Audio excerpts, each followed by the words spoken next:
ആരോപണ പ്രത്യാരോപണങ്ങൾക്കും വിവാദങ്ങളുടെയും അകമ്പടിയോടുകൂടി നടന്ന അമ്മയിലേക്ക് നടന്ന തെരഞ്ഞെടുപ്പിന്റെ ഫലങ്ങൾ വരുന്നു. അതിൽ അമ്മയുടെ പ്രസിഡന്റ് സ്ഥാനത്തേക്ക് ശ്വേതാ മേനോൻ തെരഞ്ഞെടുക്കപ്പെട്ടിരിക്കുന്നു എന്ന വിവരം വരികയാണ്. അല്പസമയത്തിനകം തന്നെ അത് സ്ഥിരീകരിച്ചുകൊണ്ടുള്ള വാർത്താ സമ്മേളനം ഉണ്ടാകും. കുക്കു പരമേശ്വരനാണ് ജനറൽ സെക്രട്ടറി സ്ഥാനത്ത് വന്നിരിക്കുന്നത്. വൈസ് പ്രസിഡന്റ് സ്ഥാനത്ത് ജയൻ ചേർത്തലയും ലക്ഷ്മിപ്രിയയും, അതോടൊപ്പം തന്നെ ട്രഷറർ സ്ഥാനത്തേക്ക് ഉണ്ണി ശിവപാലും തിരഞ്ഞെടുക്കപ്പെട്ടിരിക്കുന്നു.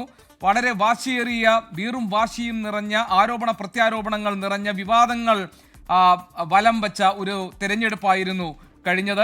233 വനിതാ അംഗങ്ങൾ ഉൾപ്പെടെ സംഘടനയിലുള്ള 507 അംഗങ്ങൾക്കാണ് വോട്ടവകാശം ഉണ്ടായിരുന്നത്.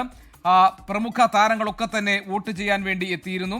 കഴിഞ്ഞ ദിവസങ്ങളിൽ ഏറെ വിവാദമുണ്ടാക്കിയ, കോളിളക്കമുണ്ടാക്കിയ ആരോപണങ്ങളും പ്രത്യാരോപണങ്ങളും അമ്മ തെരഞ്ഞെടുപ്പിനോട് അനുബന്ധമായി നമ്മൾ കണ്ടു.